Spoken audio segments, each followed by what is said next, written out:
applications and is relatively cheap.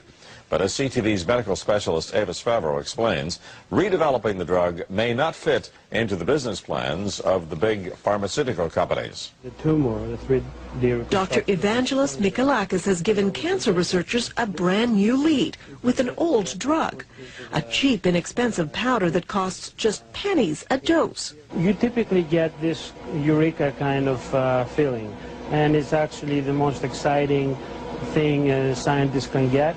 The drug, called DCA in short, has been used for decades in humans with some rare inherited diseases. When he added it to the water of mice and rats given human cancers, the results surprised him. And has this big tumor growing in his back. So you can see that even after 3 weeks there is a significant or 70% decrease in tumor size. It shrunk brain, breast, and lung tumors in the animals in a matter of weeks, and the drug had no side effects, confirmed by tests of DCA in humans for other diseases. This kind of results, to my mind, are as good as it gets. And it seems to work by reviving the energy-producing components of human cells, allowing the cells to work normally again, triggering cancerous cells to commit suicide.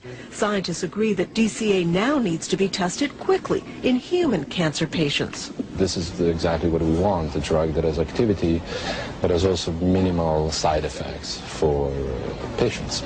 But there's a problem. DCA isn't owned by any pharmaceutical company. There's no patent on it. So on one hand, it could become a very inexpensive new treatment for cancer. On the other, drug companies won't be interested in funding studies for a drug that won't make them a profit. This is a difficult question because typically, there are market considerations. So now Dr. Mikalakis has to find someone who will pay for the next round of testing. We hope that we can attract the interest of universities here in Canada and in the United States.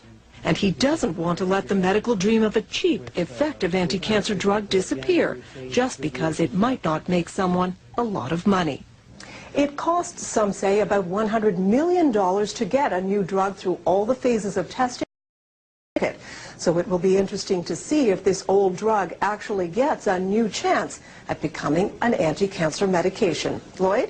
Well, Avis, your report tells us that this drug has great promise. So why aren't companies and institutions lining up to get behind it? Well, first of all, Lloyd, this is the initial report.